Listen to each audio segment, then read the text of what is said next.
Nagwala si President. Hindi na lang walang Punuin natin yung mga bottle. Punuin nyo yung mga bottle. And then,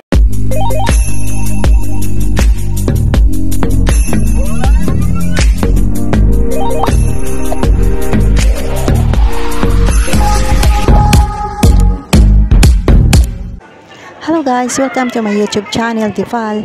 Now we having enrichment activity, pickle making. Ito yung mga gagamitin namin mamaya sa paggawa ng pickles. Vinegar, chili, garlic, onion, tapos ampalaya, radish, carrot, and cucumber. Ito yung mga bottle na panglagyan namin ng mga finished product mamaya. Oh, dapat may pillar. Ito naman ang aming mga sisters missionary sa simbahan at sa mga member. Nagposing pa si Alondra, akala niya picture, hindi niya alam na video pala. Oo.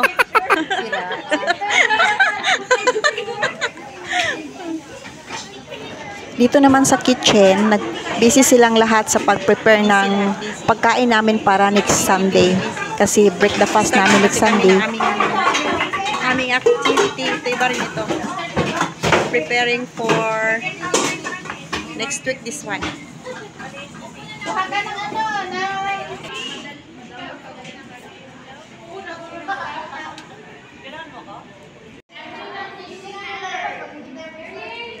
Yung mga hindi po kailangan sa kitchen, labas na kayo. Wala pang pagkain dyan. President ka sa... Okay! Hi!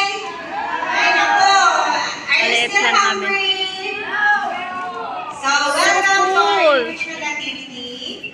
So, this activity will be presided no other than me, of course. Sabihin mo kasi nagpasama si ano sa airport, si Merlina. Kung hindi ako makasama, sabay tayo. Marami kayo. I'm speaking English because Merlina, yung naka-black. So, sorry. Okay. So, alam ko po na bawat probinsya sa Pilipinas may kanya-kanya po silang recipe. We have different recipe on how to make pickles. So, I discovered a very simple way on how to do pickles. So, this is our activity today, and I hope that it will help you also to preserve fruits or vegetables in your house whenever you want. Because, you know, sa market, marami pong mga murang, mga seasonal fruits and vegetables. Tumahimik ka, Charlie. So, marami po ngayon ng mga seasonal fruits or vegetables na pwede niyong gawing pickles. So, before we start, hindi siya nakapractice. So, we will sing and hymn. Matatagpuan sa, anong hymn? 309. Matawag na yung missionary. Natin yung, we need to pick the fresh vegetables. Kasi it will affect pag nailagay na natin yung brine.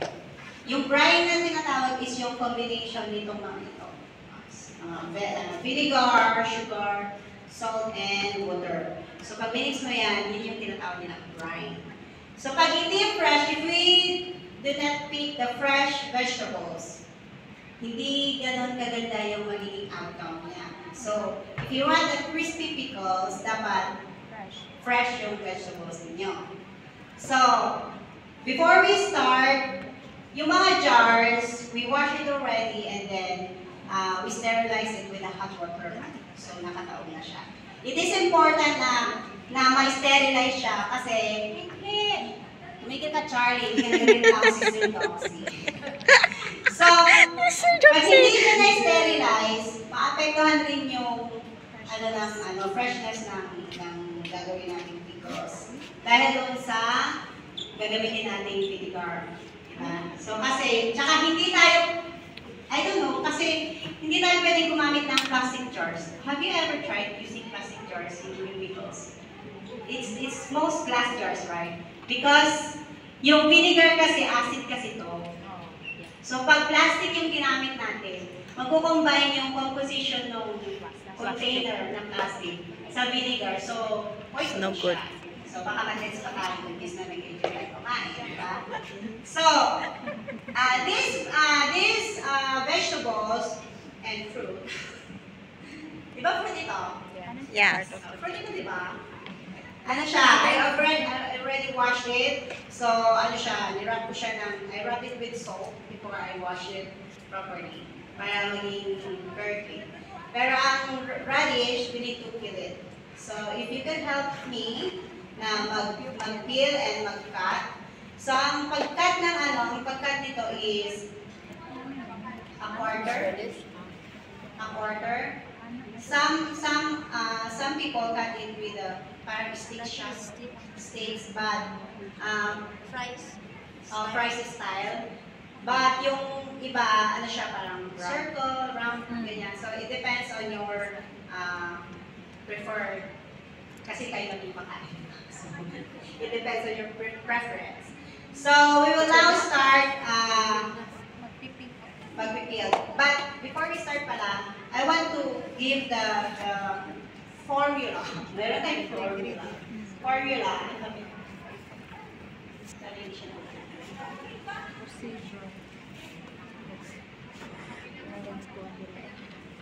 So, ayan, the ratio pala. Ratio formula. So, the classic ratio is super easy to remember that is easily scalable. Depending on how many pickles you're making. So, it is 100% vinegar plus 50% water plus 25% sugar and 12.5 salt. So, for example, this is this is 600 grams. But I think, di ba pag liquid, it should be an ml. ML dapat. So, 600 ml. So, ang magiging water niya is 300 ml. So, ang half ng 300 ml is 150 gram of sugar. So, 150 gram of sugar and 75 gram of salt. I guess iba yung ratio. So, basta after, kalahati. So, this is 1, half, 4, and 8. Tama ba? So, yun. So, we'll just start peeling and cutting off the fruits and vegetables.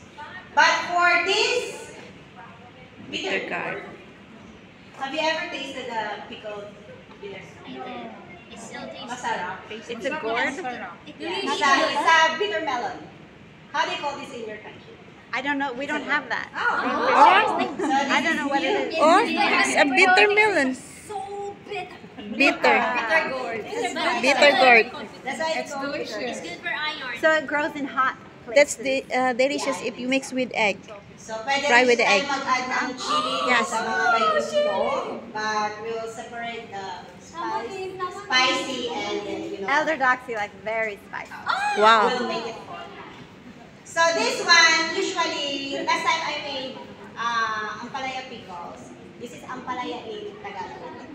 Ampala? Ampalaya. Ampalaya. Yes. Last time I Ampalaya. made ampalaya pickles, I did not blanch it. So, the outcome is like bittersweet talaga siya. You will taste the bitterness. But today, I want it to be blanched with hot water para hindi siya ganon kapait. So, it depends din talaga dun sa kakain.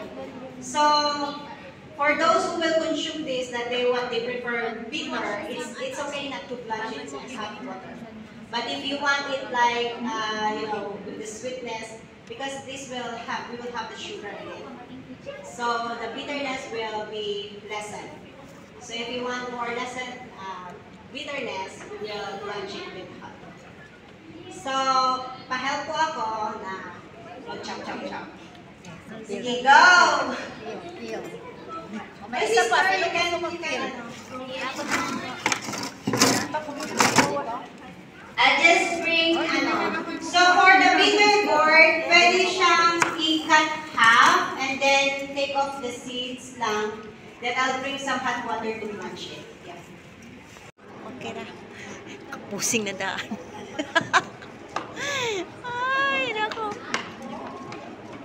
Busy. Paggawa ng... Ibang pusing ka na naman dyan. Tuka ka, video to. Ay, ano ba yan? Alis yung ulo mo kasi hindi video ko yung ginagawa nila. Sis, pakit pa si Alondra. Yeah, because if you out the white, this white is the bitter one.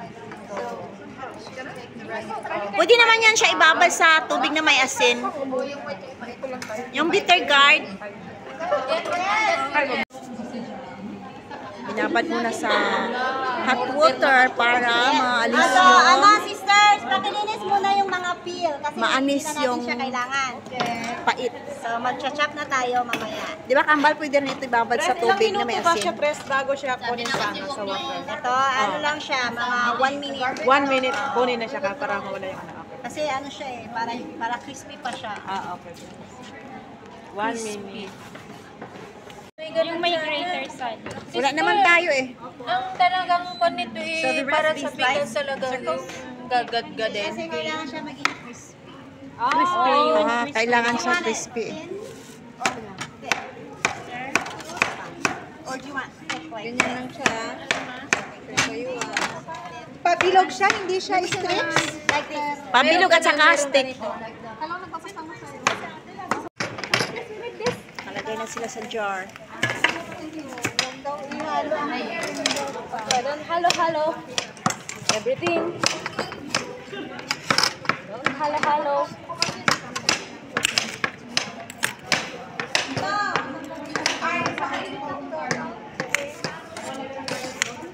Sibuyas pa, halo-halo. Hindi matanggal. Ito na siya. Hindi matanggal.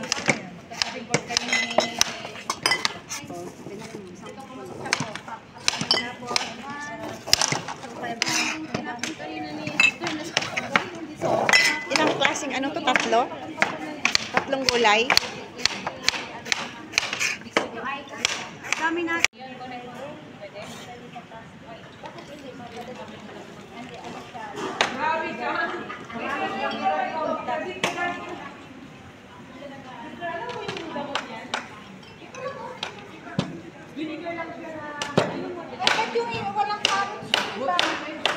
Tubig na siya. Oh, tubig, ibalindre para isa ka ang Naka-defend measurement ba? naman yan siya, mami. Oo. You can taste naman siya. Kasi baka mamaya makahawak ng Oo, useless din kasi pag matamis lalo. Dapat nangingibabaw yung mga veggies. Ano ba to? Rice? Ani, minute yung kita, Ani. Nakaon na ba ito? Hindi pa. Hindi pa. Kasi kinakain daw eh. Sunod na? Sister, no need to slice? Very spicy lang kasi magiging spicy na lang. Wala, talaga kasi ito. And then this? Hindi na pala kailangan i-slice ang ano, sibuyas. Hindi kay Elder Daxito. Oh, he loves spicy. Pwede yung ano? Sister Daxi. Sister Daxi. Oh, beautiful sister.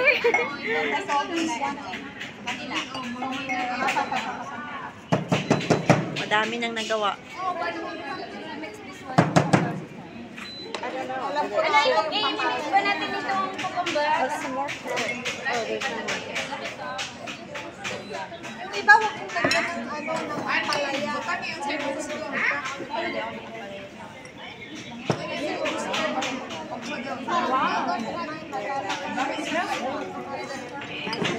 Hugot ulit.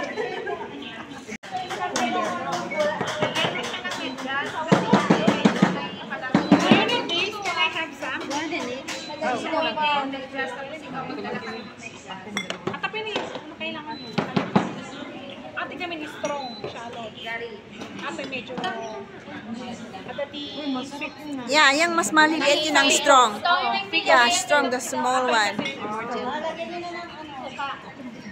Kasi, Madami pa, oh. Hindi pa tapos, punuin. Hayat na. Nagwala si President. Hindi na lang, walang Punuin natin yung mga batal. Punuin nyo yung mga batal. Oh. Then, ano nyo, isadsad. Isadsad. Oo. Pwede i-mix na lang? Hindi.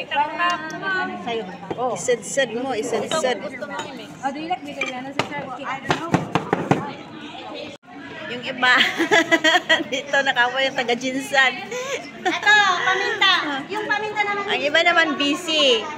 Busy sila sa paggawa ng pickles. Yung iba doon nakaupo din, oh.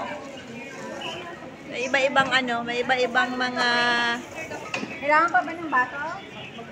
ginagawa.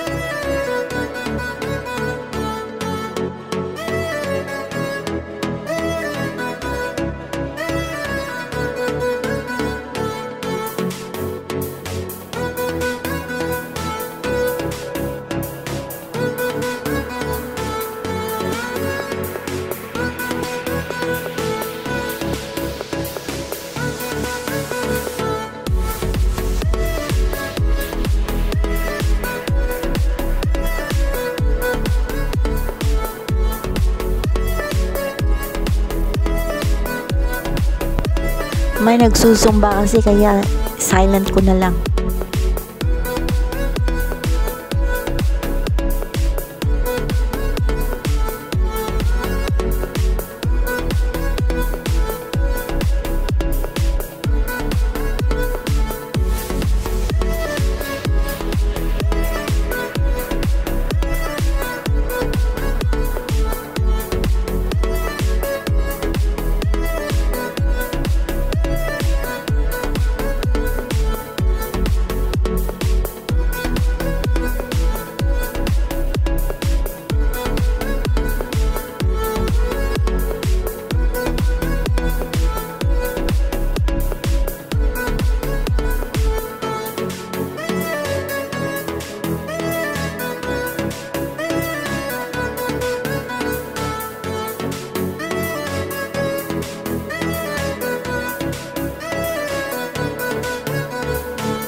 Umupo ka na doon, umupo ka na. Hindi na, naka-video ako.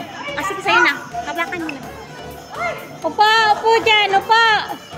Okay, 1, 2, 3, smile. One more. Video ka! Video ka! Yung video daw. Yung video mo is mo. Hindi pwede sa video. Dapat magalaw kayo na naka-video.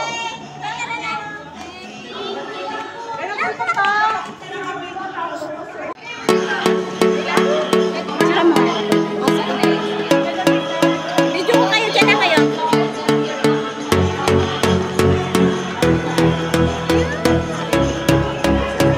Yan na. Okay na, sumili na.